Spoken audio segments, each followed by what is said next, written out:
La Corte Constitucional no da paso a las preguntas de la consulta popular sobre las Fuerzas Armadas y las atribuciones del Consejo de Participación Ciudadana.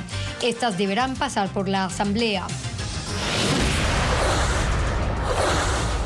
En exclusiva presentamos más videos de lo que ocurrió en la Escuela Superior de Policía el día que fue asesinada la abogada María Belén Bernal. Cae una red de extorsionadores que pedían desde 100 hasta $10.000 para no atentar contra sus víctimas. Los detenidos tendrían vínculos con una banda delictiva venezolana que hacía las llamadas desde una cárcel de ese país. Drama de una familia de ecuatorianos que intentaba llegar por tierra a los Estados Unidos. Un accidente de un camión en Nicaragua frustró el viaje. En lo internacional, Estados Unidos ajusta su política migratoria para venezolanos. Solo podrán ingresar legalmente quienes tengan patrocinador y los que lleguen por la frontera con México serán devueltos. Amigos, buenas tardes. Les damos la bienvenida a Televistazo. Aquí empezamos con las noticias del día. La Corte Constitucional no dio paso a 2 de las 8 preguntas propuestas por el presidente Guillermo Lasso a través del procedimiento de enmienda. Hola, Esther. ¿Qué tal, Gaby? Y amigos, muy buenas tardes con todos. Se trata de la número 1, la pregunta que proponía el apoyo complementario de las Fuerzas Armadas a la policía. Y la pregunta 6, para quitarle funciones al Consejo de Participación. Ahora estas deberán pasar por la Asamblea Nacional. Jacqueline Rodas nos explica.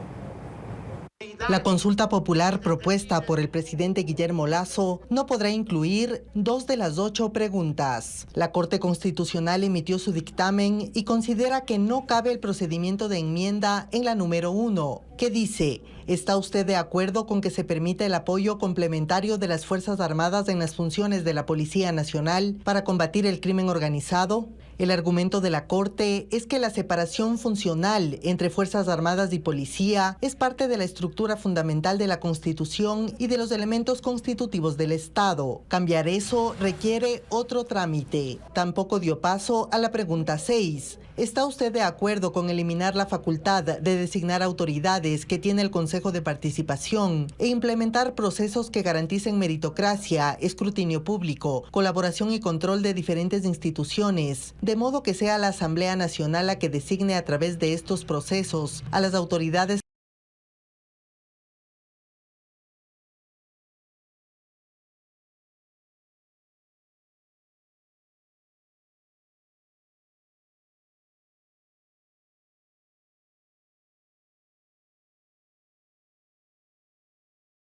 debe hacerse a través de una reforma parcial que conlleva pasar por 2 debates en la Asamblea Nacional? La decisión sobre estas 2 preguntas no fue unánime. Hubo 7 votos a favor, pero los jueces Enrique Herrería y Carmen Corral no estuvieron de acuerdo y salvaron sus votos.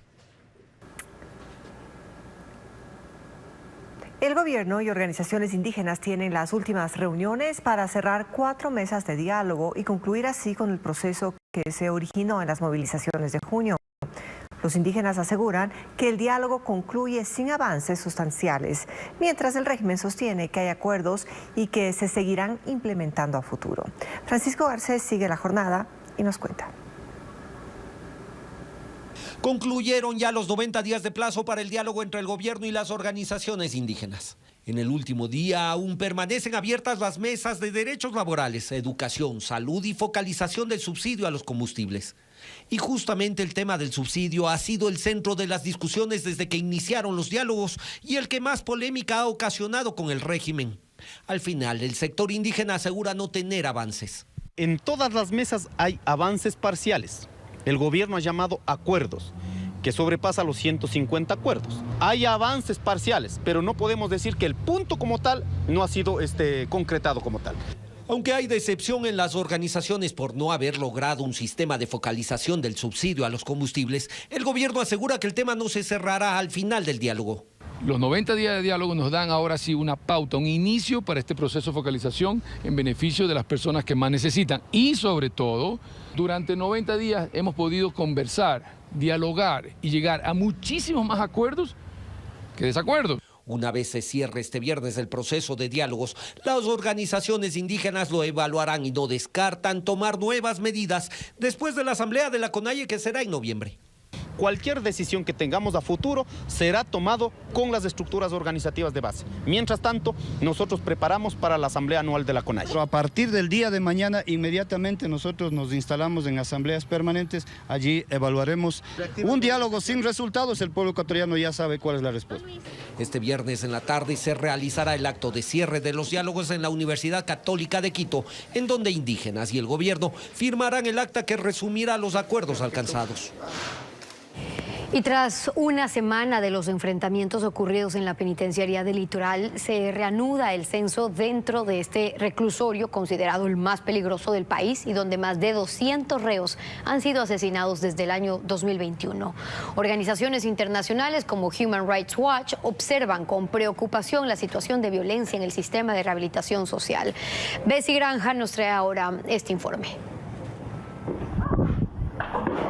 Luego del asesinato de 13 reos en la penitenciaría del Litoral de Guayaquil durante los enfrentamientos ocurridos el pasado miércoles, se retomó el censo carcelario que lleva a cabo el Servicio de Atención a Privados de Libertad SNAI. El proceso se cumplió en medio de un operativo de seguridad para prevenir incidentes. El censo se está llevando sin novedad, con colaboración excelente de todas las instituciones que nos apoyan, como es el Ministerio de Salud Pública, como es el INET, como es el Registro Civil, como es las Fuerzas Armadas, como es la Policía Nacional. La penitenciaría del Litoral no solo es el reclusorio más poblado, sino el más peligroso del país. Allí se encuentran casi 7.000 privados de libertad. Y desde febrero de 2021, solo en esta cárcel, 205 presos han sido asesinados en riñas. Lo que ocurre en este centro penitenciario alerta a la organización Human Rights Watch, que monitorea las recomendaciones entregadas al Estado ecuatoriano para mejorar la seguridad en el sistema de rehabilitación social. Creo que el gobierno ha tomado algunas iniciativas valiosas, como iniciar un censo, como aprobar algunos decretos para reducir la sobrepoblación, pero hay que hacer mucho más. Hoy lo cierto es que hay varias prisiones del país donde las autoridades estatales no controlan la situación, donde la situación queda en manos de bandas criminales y que cometen estas masacres como las que han ocurrido en la última semana, tanto en Guayaquil como en Cotopaxi. Una misión de las Naciones Unidas también alertó sobre la ola de violencia en las cárceles y exhortó al gobierno a tomar medidas inmediatas para garantizar los derechos humanos de los presos y recuperar la seguridad de las prisiones. Bueno, y en materia de seguridad, el Ecuador ha obtenido algunos avances en materia de cooperación bilateral con Israel y Estados Unidos. El canciller de la República, Juan Carlos Holguín, en contacto directo, indicó que se ha logrado un acuerdo con Israel para dotar de material a las Fuerzas Armadas y a la policía, mientras avanza también la cooperación con Estados Unidos. Escuchemos parte de sus declaraciones. Hay un acuerdo con Israel gobierno a gobierno que se lo ha negociado precisamente para esa cooperación bilateral, que es muy importante. El presidente lo ha explicado. Habrá una primera fase de capacidades, esto es material que vendrá para ayudar a la infraestructura de nuestras Fuerzas Armadas, de nuestras fuerzas policiales. En el caso de Estados Unidos, el plan que se ha presentado, que es una estrategia para la seguridad y la paz, requiere un fondeo de aproximadamente $5.000 millones y el planteamiento ha sido precisamente tener una cooperación bilateral con Estados Unidos. Más allá de la visita de la general Richardson y el general Hawkinson hace 3 semanas a la ciudad de Quito, tenemos la próxima semana una visita de algunos senadores bipartidistas. Así es. Y esto es un plan que toma su tiempo, toma un cronograma establecido también por la política interna de Estados Unidos, pero la cooperación al mismo tiempo sigue avanzando. Tenemos ya capacidades entregadas, sistema de inteligencia operando.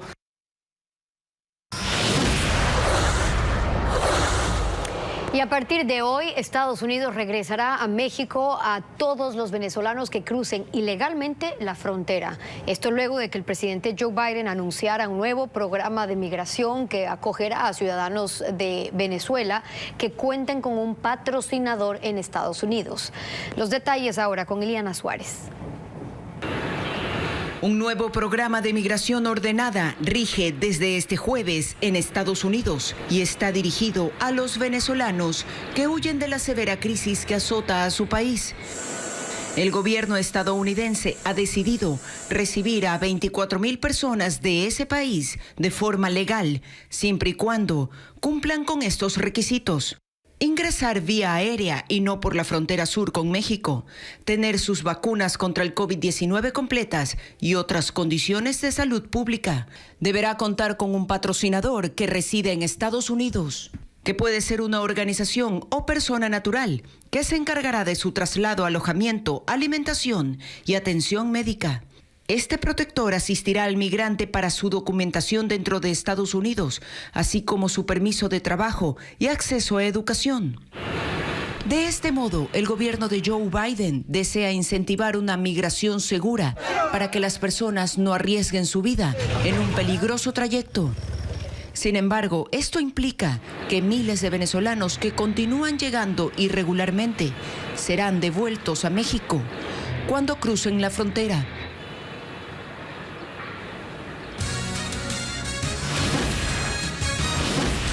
Vamos a la pausa y al regresar, nuevas imágenes del ingreso de los implicados en el femicidio de María Belén Bernal a la escuela de policía. El Ministerio de Gobierno se pronunció sobre los videos.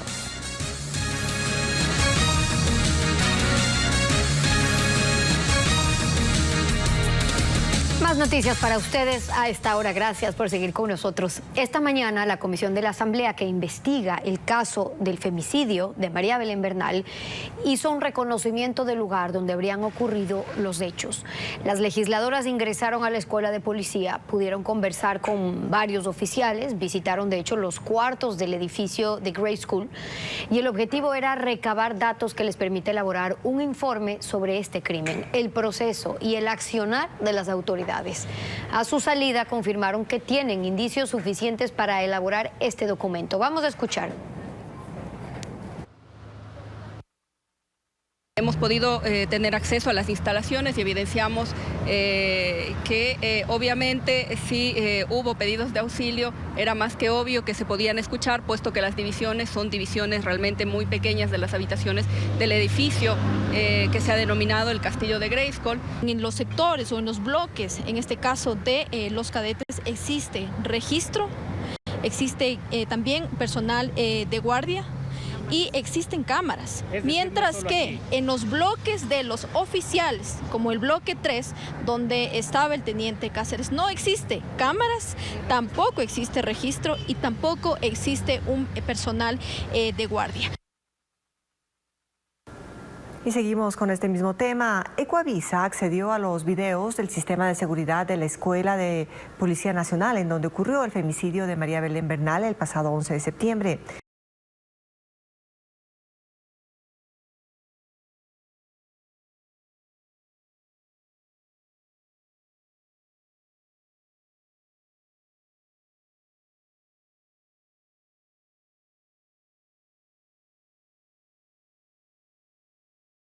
La escuela de policía llegó en moto, se pasó unos metros de la entrada principal, logró frenar pero se cayó al piso y un vehículo por poco lo atropella. Tambaleante se repuso pero vuelve a caer. Finalmente retorna en contravía e ingresa a la escuela a las 0:05 del 11 de septiembre. La siguiente en ingresar a las 0:25 es una oficial también investigada por este caso. 5 minutos después, llega un vehículo que se estaciona frente a la entrada principal de la escuela. Nadie se acerca y sus ocupantes esperan 22 minutos. A las 0:50, recién se acercó un policía al vehículo y mantuvo un diálogo. Ingresó a la escuela y retornó con la autorización de ingreso. Era la cadete Jocelyn Sánchez, quien se bajó del vehículo e ingresó a la escuela superior por la puerta principal a las 0:52.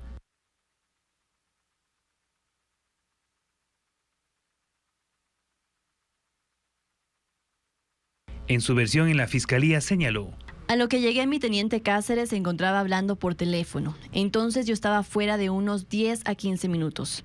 Entonces él colgó la llamada y yo me bajé del vehículo de mi compañero e ingresé. Mi teniente Cáceres me acompañó hasta el castillo de Grayskull. María Belén Bernal llegó en un vehículo a la escuela de la policía a la 1 de la mañana con 12 minutos. Esperó 2 minutos e ingresó de inmediato. Fue su último registro con vida. El ministro del Interior, Juan Zapata, habló de los videos. Todo eso se va a evidenciar en el informe y el país sabrá en aproximadamente 14 días, que entiendo ya terminan los 48 días de este proceso tan largo, pues sabrá las decisiones que nosotros vayamos a tomar. En nuestras próximas emisiones difundiremos nuevas imágenes del caso. Y en otro caso de terror, cerca de 10 personas ingresaron a una tienda y mataron a la dueña del local. Los asesinos tenían pasamontañas, se presume que la víctima estaba siendo extorsionada. Merlin Ochoa también nos informa que la policía, luego de varios allanamientos, capturó a 11 presuntos extorsionadores. Los allanamientos se desarrollaron en las provincias de Guayas, Manabí y Los Ríos. En total, 11 personas fueron capturadas. En su cuenta en Twitter, la Fiscalía indicó que, según la investigación, los detenidos exigían dinero a sus víctimas a cambio de no atentar contra sus negocios o sus vidas. Una modalidad de vacuna también a las cooperativas de transporte. El operativo se realizó la madrugada de este jueves. Entre las evidencias están armas de fuego, municiones, dinero, tarjetas de crédito y otros documentos relacionados al cobro de presuntas extorsiones. Esto obedece a una investigación de más de 7 meses de duración. Horas antes de este operativo, una mujer de 43 años, víctima de extorsionadores, fue asesinada en Ciudad Victoria, en el noroeste de Guayaquil. Este atroz crimen se registró la noche del miércoles y, según las primeras investigaciones, la víctima estaba atendiendo su tienda cuando ingresaron a la fuerza, con pasamontañas y mascarillas, 10 sujetos. Ya adentro, y luego de amenazarla, le robaron dinero, teléfonos y víveres. Después le dispararon 2 veces en la cabeza frente a sus hijas de 3 y 17 años. O sea, la niña de 17 años la cogieron y la tiraron acá afuera. Y a lo que ella escuchó el disparo, ella salió corriendo pensando que la mamá estaba herida. La niña chiquita la tenían en los brazos, dice que se la habían quitado, la habían tirado al piso también la niña pequeña. La familia de la víctima cuenta que la mujer hace 8 meses había recibido varias amenazas de extorsionadores, quienes habrían exigido el pago de las famosas vacunas. Nosotros le dijimos incluso que se vaya, que cierre esa tienda y que se vaya a otro lado. Pero ella decía que por sus deudas ella se mantenía aquí. Tras el crimen, la familia abandonó la vivienda, una decisión dolorosa porque vivió 12 años en ese inmueble.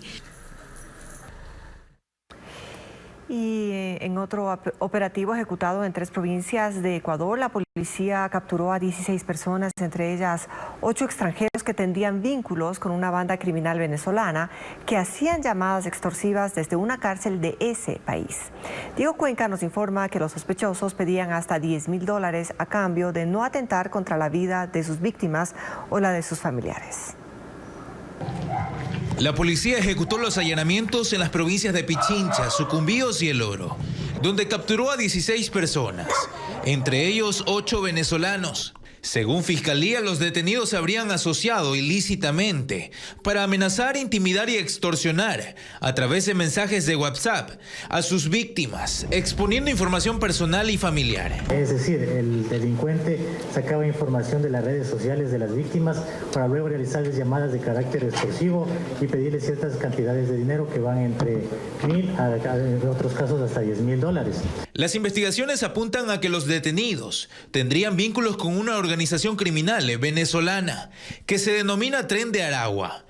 Eso porque varias de las llamadas extorsivas se habrían realizado desde la cárcel ubicada en el estado de Aragua, en Venezuela, hacia Ecuador. Tenemos un número de 8 venezolanos, los mismos que han indicado precisamente cómo es la forma de delinquir. Ellos han indicado que efectivamente entraban a las redes sociales debido al mal manejo de las personas que no ponen en privacidad. Entre las evidencias hay movimientos bancarios del dinero que recibieron, tarjetas de débito y crédito. Los sospechosos están a la espera de la audiencia de formulación de cargos.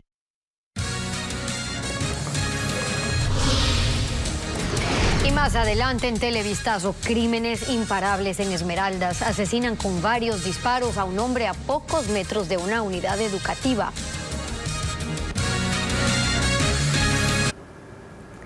Vamos con más información y ahora les contamos una dramática historia. Una familia de ecuatorianos que intentaba llegar por tierra a los Estados Unidos tuvo un accidente en Nicaragua.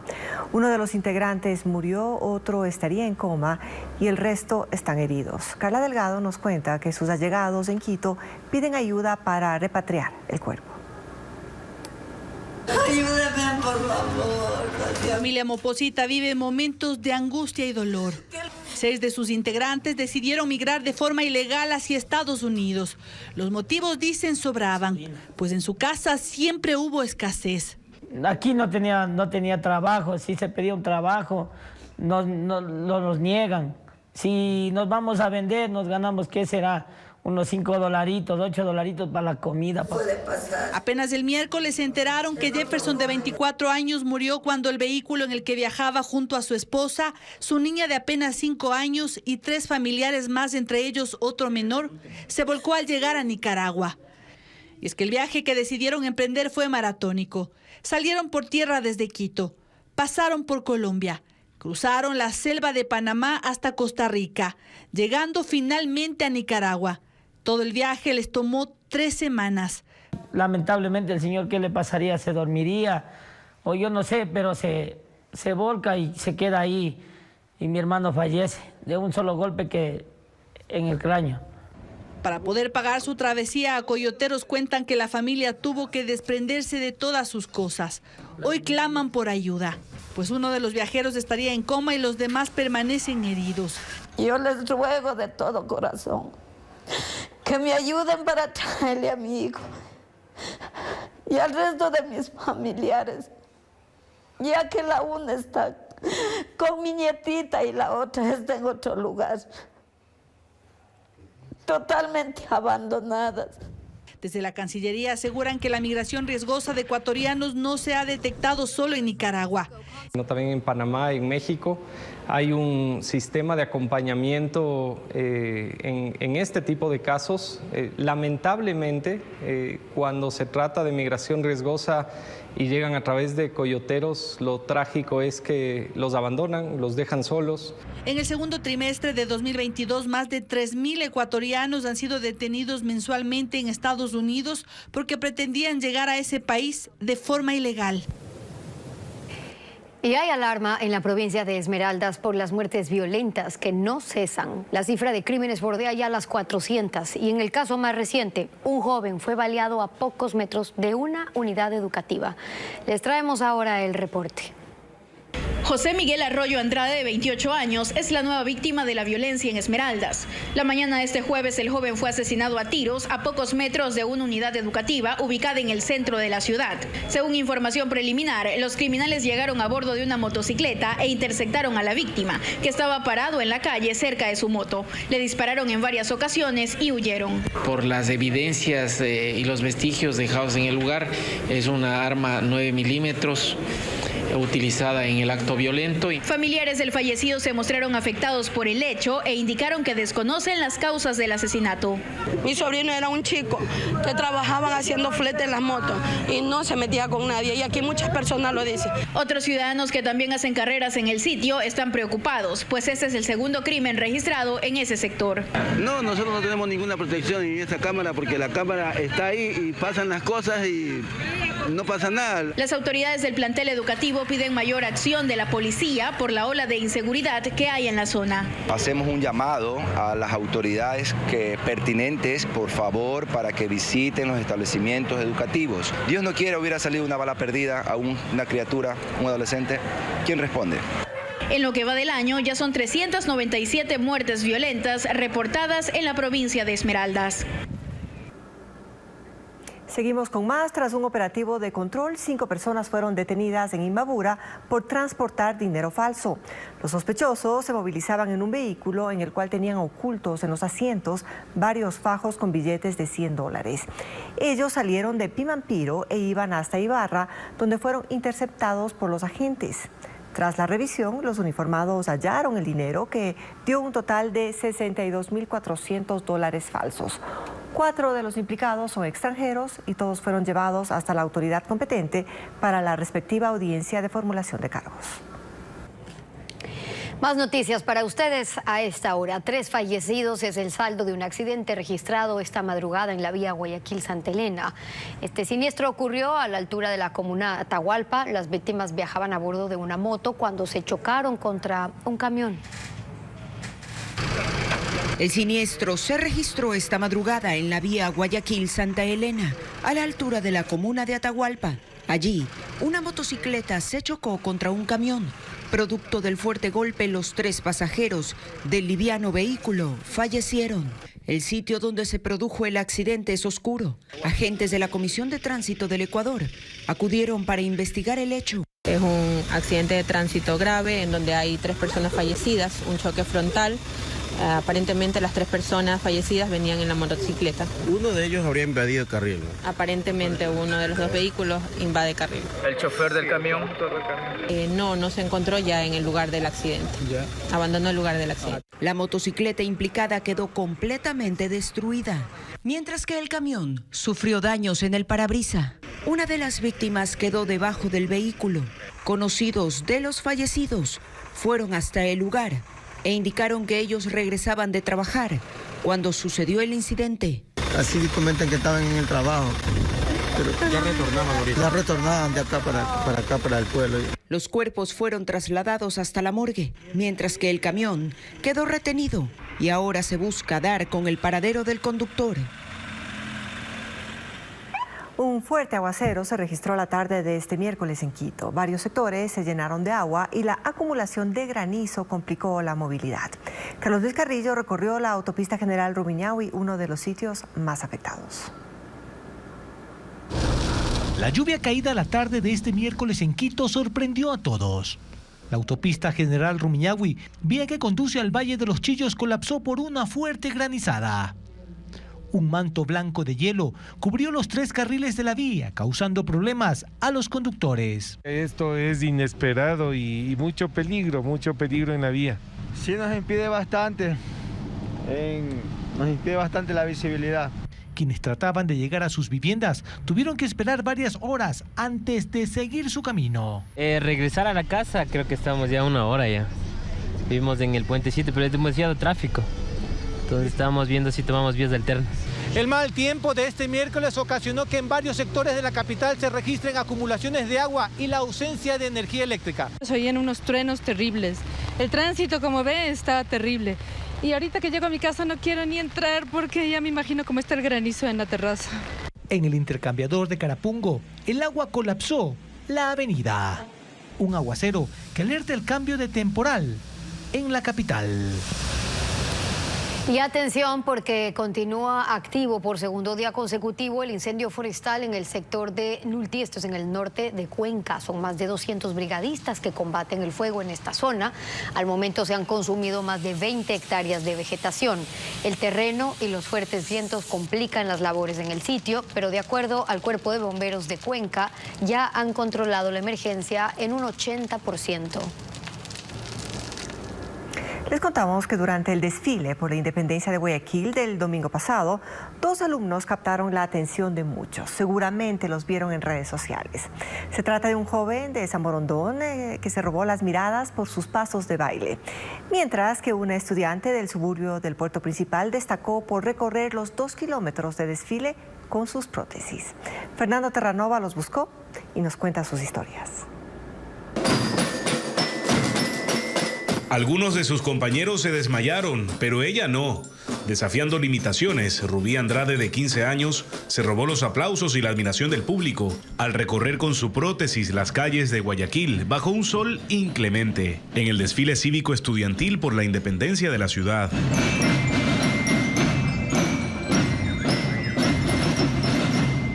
La visitamos en su colegio, la Unidad Educativa Fiscal Camilo de Estruje, en el suburbio de la ciudad. ¿Cómo fue la experiencia? ¿Cansado, quizá?